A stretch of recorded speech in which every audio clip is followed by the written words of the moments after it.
வணக்கம். நிறைய பேர் சொல்லுவாங்க நடுத்தர மக்கள் கஷ்டப்படுறாங்கன்னு. ஆனா நிறைய முடிவுகள் அவங்க கையில தான் இருக்கு. பிரச்சனை என்னன்னா, நிறைய நடுத்தர மக்கள் பணம் பத்திரமா இருக்கணும்னு நினைச்சு எது சொத்து எது கடன் செலவுன்னு சரியா பார்க்க மாட்டாங்க. ஒரு பெரிய புக் எழுதின ராபர்ட் கியோசாகி சொல்றாரு, உங்ககிட்ட இருக்கிற பொருளை வச்சு நீங்க பணக்காரரா இல்ல ஏழையான்னு சொல்லிடலாம்னு. அதாவது உங்க சொத்து தான் உங்களோட நிலையை காட்டும். நடுத்தர மக்கள் சொத்துன்னு நினைக்கிற, ஆனா அது சொத்தே இல்லாத சில விஷயங்களை பார்க்கலாம். தொடர்ந்து கேளுங்க. 8. உங்களுக்கு பிடிக்காத வேலையிலேயே இருக்கிறது. பணம் வரும், வாழ்க்கை நல்லா இருக்கும்னு நினைக்கிறது. நல்ல பேர் வாங்கணும், நிறைய பணம் சம்பாதிக்கணும்னு எல்லாரும் நினைக்கிறாங்க. ஆனா புத்திசாலியா இருந்தாதான் அது முடியும். சில சமயம் நமக்கு பிடிக்காத, நம்ம திறமைக்கு சம்பந்தம் இல்லாத வேலையில போய் சேர்ந்துடுறோம். எதுக்கு? அந்த கேவலமான வேலையிலேயே இருந்தா என்னைக்காவது ஒரு நாள் வாழ்க்கையில பெரிய மாற்றம் வரும், நிறைய பணம் வரும்னு ஒரு தப்பான நம்பிக்கையில. இது நம்ம மனசை நாமே ஏமாத்திக்கிறது. யோசிச்சு பாருங்க, உங்களுக்கு வெறுப்பா இருக்கிற வேலையை செஞ்சே லட்சக்கணக்கில் சம்பாதிக்க முடியுமா? ஆனா பணக்காரங்க அப்படி இல்லை. அவங்க மனசுக்கு பிடிச்ச சந்தோஷம் தர்ற விஷயத்துல தான் முதலீடு செய்வாங்க. அதனால தான் அவங்க மேல வராங்க. ஹாடாஸ் வைஸ்னு ஒரு அறிஞர் சொல்றாங்க, பணக்காரங்க அவங்க மனசு நினைக்கிற விதத்தால தான் இன்னும் பணக்காரங்க ஆகுறாங்கன்னு. உங்க திறமையில, உங்களுக்கு பிடிச்ச விஷயத்துல, உங்க பொழுதுபோக்குல முதலீடு செஞ்சா நிச்சயம் அதுல இருந்து பெரிய நன்மை கிடைக்கும். அதுக்கு நல்ல திட்டம், பணத்தை பத்தின சரியான அறிவு மட்டும் போதும். எதுவும் முடியாத காரியம் இல்லை. காலையில் 8 மணிக்கு வேலைக்கு போயிட்டு சாயங்காலம் 5 மணி வரைக்கும் வேலை பார்த்தா லட்சக்கணக்கில் சம்பாதிச்சிடலாம்னு நினைக்கிற ஏழை மனசை தூக்கி எறிங்க. வெளியே வந்து உங்க கனவை துரத்துங்க. அந்த வேலை அடிமைத்தனத்திலிருந்து வெளியே வந்தா நீங்க நினைக்கிறதெல்லாம் சாத்தியம்தான். அதனால நல்ல நிலைமைக்கு வர்றதுக்காக தைரியமா முயற்சி செய்ய பயப்படாதீங்க. 7. உங்க வீடு உங்க பெரிய செலவு. நம்மள நிறைய பேர் நினைக்கிறோம், பெரிய வீடு, விலை உயர்ந்த கார்கள் இருந்தா அதுதான் பணக்காரத்தனம்னு. ஆனா உண்மை என்னன்னா, சொந்த வீடு ஒரு சொத்து இல்ல, அது ஒரு பெரிய செலவு. பணக்கார அப்பா ஏழை அப்பான்னு ஒரு நல்ல புக் இருக்கு. அது பணம் பத்தி நிறைய கத்து கொடுக்கும். நிறைய பேர் ஜெயிக்க அது உதவி இருக்கு. பணக்காரங்க எப்படின்னா, எது சொத்து எது செலவுன்னு ரொம்ப தெளிவா பிரிச்சு வச்சிருப்பாங்க. கார், வீடு, டிவின்னு நிறைய பொருட்கள் செலவு தான். ஏன்னா அதுங்க உங்க பாக்கெட்டுக்கு பணத்தை கொண்டு வராது. பதிலா உங்ககிட்ட இருந்து பணத்தை எடுத்துக்கிட்டே இருக்கும். உங்க வீட்டு பண விஷயங்களை ஒரு சின்ன கடை நடத்துற மாதிரி நீங்க கவனமா பார்த்துக்கிட்டீங்கன்னா நிறைய பேர் செய்யற தப்ப நீங்க செய்ய மாட்டீங்க. இந்த மாதிரி தப்புல மாட்டிக்காம இருக்க பணத்தை பத்தி நாம இன்னும் நல்லா கத்துக்கணும். உங்க கனவு வீட்டை வாங்க போறீங்கன்னா பணம் பத்தி நல்லா தெரிஞ்சவங்க கிட்ட நல்ல யோசனை கேளுங்க. எது நமக்கு நல்லது, எது தேவையில்லாத செலவுன்னு அவங்க தெளிவா சொல்லுவாங்க. சில சமயம் நம்ம கவனக்குறைவால இந்த மாதிரி தப்பு பண்ணிடுறோம். ஒரு புத்திசாலி எப்பவும் எதையும் செய்யறதுக்கு முன்னாடி நல்லா கேட்டு தெரிஞ்சுக்குவாங்க, தேடி பார்ப்பாங்க.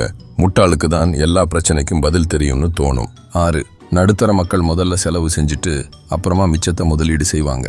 யோசிச்சு பாருங்க, மாசம் 10,000 ரூபாய் இல்ல 20,000 ரூபாய் உங்க பைக்கு கடனுக்கு கட்டுறதுக்கு பதிலா அதே பணத்தை நீங்க பங்கு சந்தையில போட்டிருந்தா அதுல இருந்தே உங்களுக்கு பணம் வந்திருக்கும்ல. புத்திசாலித்தனமா என்ன பண்ணணும்னா, பணத்தை எவ்வளவு சீக்கிரம் முடியுமோ அவ்வளவு சீக்கிரம் முதலீடு செய்யணும். அப்பதான் உங்க சொத்துல இருந்து பணம் வர ஆரம்பிக்கும். உங்க பணத்தை சரியா பார்த்துக்க, உங்க திட்டம்படி நடக்க மனக்கட்டுப்பாடு ரொம்ப முக்கியம். உங்களுக்கு மாச சம்பளம் வந்ததும் முதல்ல செலவு பண்ணுவீங்களா இல்ல முதலீடு செய்வீங்களா? இது உங்களுக்கு எப்படி வேலை செய்யுது? பணம் பத்தி நல்லா தெரிஞ்சவங்க சொல்றத பார்த்தா யார் முதல்ல முதலீடு செய்றாங்களோ அவங்க பரம்பரையா சொத்து சேர்க்கிறாங்க. இங்க முக்கியமான ரகசியம் என்னன்னா, நீங்க தொடர்ந்து செய்யணும். கொஞ்சம் கொஞ்சமா செய்யற முதலீடு கடைசியில நிச்சயம் பெருசா மாறும். யார் முதல்ல செலவு செய்யறாங்களோ அவங்கள நிறைய பேர் வேலைக்கு அடிமை மாதிரி ஆகிடுறாங்க. ஏன்னா அவங்க செலவுகளை சமாளிக்க திரும்ப திரும்ப வேலை செய்ய வேண்டியிருக்கு. நீங்க செலவு பண்றத பத்தியும் முதலீடு செய்யறத பத்தியும் எப்படி நினைக்கிறீங்கிறது உங்களை வாழ்க்கையில அடுத்த கட்டத்துக்கு கொண்டு போறதுல பெரிய பங்கு வகிக்குது. சில பேர் சொல்றாங்க, நம்ம செலவு செஞ்சதுக்கு அப்புறம் நம்ம கிட்ட எவ்வளவு மிச்சம் இருக்கோ அதுதான் நம்மளோட மதிப்புன்னு. இந்த மாதிரி யோசிக்க ஆரம்பிச்சா நம்ம சிந்தனை மாறும். நாம நடுத்தரத்திலிருந்து பணக்கார நிலைக்கு உயர முடியும். தந்திரம் இதுதான். நீங்க முதலீடு செஞ்சதுக்கு அப்புறமா செலவு செய்யுங்க. இதோட நன்மை தெரிய கொஞ்சம் காலமாகலாம். ஆனா கடைசியில இந்த யோசனை அற்புதமா வேலை செய்யுதுன்னு நீங்களே ஒத்துப்பீங்க. நிச்சயம் இது பலன் தரும். 5. பள்ளிக்கூடம் படிப்பு. ஏன் நல்லா படிக்கிறவங்க சுமாரா படிச்சவங்க கிட்ட வேலைக்கு போறாங்கன்னு யோசிச்சு இருக்கீங்களா? நடுத்தர மக்கள் படிப்பு மேல ரொம்ப நம்பிக்கை வச்சிருக்கிறாங்க. பள்ளிக்கூடத்துல நல்லா படிச்சா நிறைய பணம் சம்பாதிக்கலாம்னு நினைக்கிறாங்க. ஆனா படிப்புல பெரிய மார்க் வாங்குறது தான் பணக்காரன் ஆகிறதுக்கு ரகசியம்னா, அப்போ எல்லா பெரிய படிப்பு படிச்சவங்களும் இன்னைக்கு கோட்டீஸ்வரனா இருக்கணும்ல. பணக்காரங்களுக்கு புத்தகத்துல இருக்கிறத மனப்பாடம் பண்றதுக்கும் பணம் சம்பாதிக்கிறதுக்கும் பெரிய சம்பந்தம் இல்லைன்னு தெரியும். அதுக்கு பதிலா அவங்க சில முக்கியமான விஷயங்களை கத்துக்கிறதுல கவனம் செலுத்துறாங்க. உதாரணமா, எப்படி முதலீடு செய்யணும், பெரிய ஆளுங்க கூட எப்படி பழகணும்னு கத்துப்பாங்க. இது அவங்க சொத்து மதிப்பை கூட்ட ரொம்ப உதவுது. நிஜத்துல உலக அனுபவமும் சாமர்த்தியமும் உள்ளவங்க புத்தக அறிவை மட்டும் நம்புறவங்களை விட ஜெயிக்க வாய்ப்பு அதிகம். பள்ளிக்கூடம் உங்களை காலையில 9 மணில இருந்து சாயங்காலம் 5 மணி வரைக்கும் வேலை செய்ய தயார் பண்ணுது.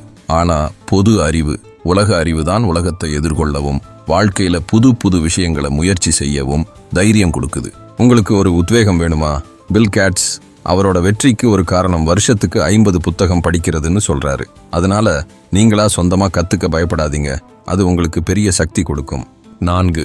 பணக்காரன் ஆகிறது அதிர்ஷ்டம் இல்ல, அது நாம எடுக்கிற முடிவு. சாதாரண மக்கள் நினைக்கிறாங்க பணக்காரன் ஆகிறது ஏதோ அதிர்ஷ்டம், ராசி பொறுத்ததுன்னு. அதனால அவங்க யோசிக்கிறதும் கம்மியாகுது, அவங்க செய்யற வேலையும் குறையுது. நிறைய நடுத்தர மக்கள் கிட்ட பேசி பார்த்த அனுபவத்துல சொல்றேன், அவங்க பணத்துக்கு காரணம் அவங்க தொழில் திறமை, சொந்த வீடு, படிப்புன்னு நினைக்கிறாங்க. இந்த மாதிரி மனநிலை நம்மளை வேலை செய்யற இடத்துல எங்கேயும் கொண்டு போகாது, வாழ்க்கை முழுசும் நடுத்தரமாவே தள்ளிடும்.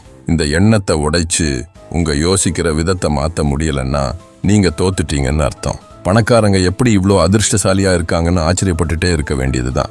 உண்மை என்னன்னா உங்க நிலைமைக்கு நீங்க தான் காரணம்னு நீங்க ஏத்துக்கிட்டீங்கன்னா நீங்க பண சுதந்திரம் அடைகிறதுக்கு முதல் படியை எடுத்து வச்சுட்டீங்கன்னு அர்த்தம். நிச்சயம் முன்னேறலாம். மக்களுக்கு என்ன தேவைன்னு பாருங்க, அந்த தேவையை நீங்க பூர்த்தி செஞ்சா போதும். கொஞ்ச காலத்திலேயே நீங்க கோடீஸ்வரன் ஆகலாம். நீங்க எதுல இறங்கினாலும் முதல்ல உங்க மனசு நம்பணும், அப்புறமா தான் அதை செயல்ல காட்டணும்.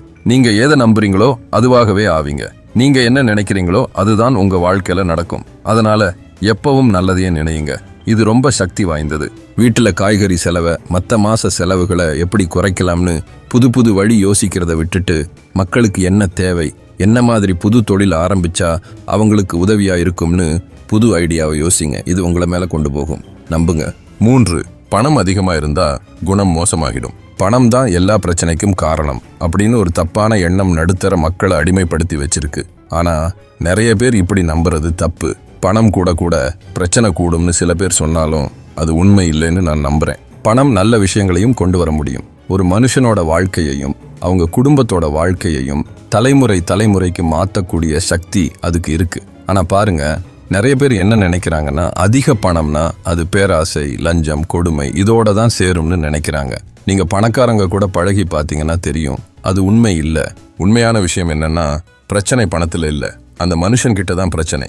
பணம் ஒருத்தரோட உண்மையான குணத்தை தான் வெளியே கொண்டு வரும். நீங்க முன்னாடியே பேராசை பிடிச்சவரா இருந்தா பணம் வந்ததும் இன்னும் அதிக பேராசை பிடிச்சவரா ஆவீங்க. நல்லவரா இருந்தா உங்க நல்லது இன்னும் அதிகமாகும். அதனால நாம செய்ய வேண்டியது நம்ம மனசை சுத்தப்படுத்தி நம்ம யோசனையை மாத்தணும். நீங்க நேர்மையான அன்பான மனுஷனா இருந்தீங்கன்னா பணம் உங்க நல்ல குணத்தை இன்னும் அழகா வெளியே காட்டும், உங்க நல்லது இன்னும் பெருகும். அதனால புத்திசாலித்தனமா முதலீடு செய்யுங்க. ஏழையா இருக்கிறது வேற, மனுஷனா இல்லாம போறது வேறன்னு பிரிச்சு பார்க்க கத்துக்கோங்க. நல்லது செய்யுங்க. 2. பணத்தை முதலீடு செய்யாம சும்மா சேமிச்சு வைக்கிறது. நடுத்தர மக்கள் பணம் சேமிக்கிறத பத்தி பலவிதமான விதிமுறைகளை நம்புறாங்க. ஏழைங்களும் நடுத்தர மக்களும் ரிஸ்க் எடுக்க, அதாவது தைரியமா எதையும் செய்ய கொஞ்சம் பயப்படுவாங்க. ஆனா பணக்காரங்க அப்படி இல்ல. நிறைய பேர் செய்யற ஒரு பெரிய தப்பு என்னன்னா பணத்தை சேமிச்சு வச்சுட்டா அதுவே பணக்காரன் ஆகிறதுக்கு பெரிய வழின்னு நினைக்கிறாங்க. ஆனா பணக்காரன் ஆகிறதுக்கான ரகசியம் பணத்தை பெருக்கிறது தான், சும்மா சேர்த்து வைக்கிறது இல்ல. பணம்னா நிறைய பேருக்கு உசுறு. ஏன்னா அதை வச்சுதான் நாம பொருள்களை வாங்குறோம், சேவைங்களை பெறுறோம். பணம் ஒரு இடத்துல நிக்காம சுத்திட்டே இருக்கணும். அதனால அதை பதுக்கி வைக்காம பல மடங்கா பெருக்கணும். நடுத்தர மக்கள் கிட்ட ஒரு பொதுவான மனநிலை இருக்கு. அது என்னன்னா பணம் கிடைக்குது ரொம்ப கஷ்டம், அது எப்பவும் பத்தாது அப்படின்னு நினைக்கிறாங்க. இதனால செலவு செய்ய யோசிச்சு சேமிக்கிறதுல அதிக கவனம் செலுத்துறாங்க. இந்த மக்கள் பணத்தை உண்டியல்ல போடுறது இல்லைன்னா பேங்க்ல போட்டு வச்சு அதுவே பெரிய சொத்தை உருவாக்கிடும்னு நம்புறாங்க. பேங்க் ரொம்ப நம்புறாங்க. அதனால பணத்தை பேங்க் கணக்குல சும்மா போட்டு வச்சிருப்பாங்களே தவிர அதை எடுத்து ரிஸ்க் எடுத்து நிறைய லாபம் தரக்கூடிய வாய்ப்புகள்ல போட மாட்டாங்க. இந்த மாதிரி சேமிச்சு மட்டும் வைக்கிறது உண்மையான செல்வம் சேர ரொம்ப தப்பான வழி. ஏன்னா பல சமயம் நீங்க சேமிச்ச பணத்துக்கு வரியெல்லாம் பிடிப்பாங்க. அப்போ நீங்க சேர்த்ததை விட கொஞ்சோண்டு கம்மியான பணம் தான் மிஞ்சும். பேங்க்ல என்ன நடக்கும்னா நீங்க பணத்தை சேமிச்சதுக்கு அப்புறம் அந்த பணத்தை பேங்க் எடுத்து பயன்படுத்துவாங்க. பேங்க் எப்படி மற்றவங்களுக்கு கடன் கொடுக்கறாங்கன்னு நினைக்கிறீங்க? நிச்சயம் அவங்க உங்க பணத்தை எடுத்து தான் நல்ல யோசனை வச்சிருக்கிற ஆனா கையில காசு இல்லாத ஆளுங்களுக்கு தொழில் தொடங்க கொடுக்கறாங்க. கெட்ட விஷயம் என்னன்னா இதனால பணக்காரங்க இன்னும் பெரிய பணக்காரங்க ஆயிட்டே இருக்காங்க. ஆனா ஏழைங்க நேத்து எப்படி இருந்தாங்களோ அப்படியே தான் இருக்காங்க.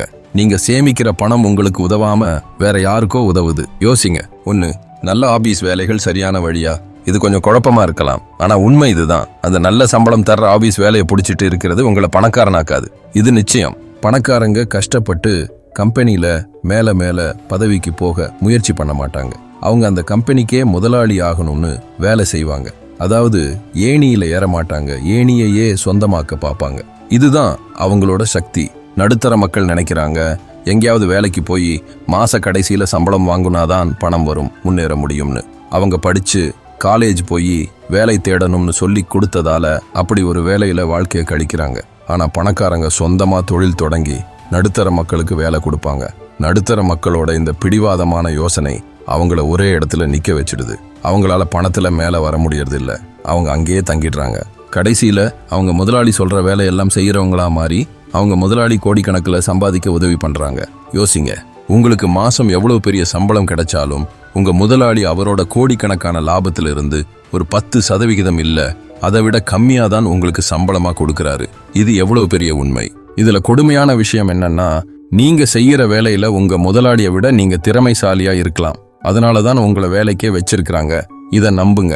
அப்போ யோசிச்சு பாருங்க, கொஞ்சம் தைரியத்தோட நீங்களே சொந்தமாக சின்னதாக ஏதாவது ஆரம்பிச்சிங்கன்னா எவ்வளவு பெருசாக நீங்கள் சாதிக்க முடியும். உங்களால் முடியும். நான் சொல்ல வர்றது ரொம்ப சுலபம். எல்லாரும் உங்கள் வசதியான இடத்த விட்டு கொஞ்சம் வெளியே வாங்க. பயப்படாமல் இருங்க. சின்னதாக இருந்தாலும் பரவாயில்ல, கொஞ்சம் ரிஸ்க் எடுக்க தயாராயிருங்க. இதுதான் நீங்கள் நினைச்சு பார்க்க முடியாத அளவுக்கு பணம் சம்பாதிக்கவும் பண சுதந்திரம் அடையவும் முதல் படி. உங்கள் வாழ்க்கை மாறும். இது கேட்கவே நல்லா இருக்குல்ல?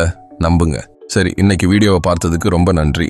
உங்களுக்கு இது பிடிச்சிருக்கும், பயனுள்ளதா இருந்திருக்கும்னு நம்புறேன். வணக்கம்.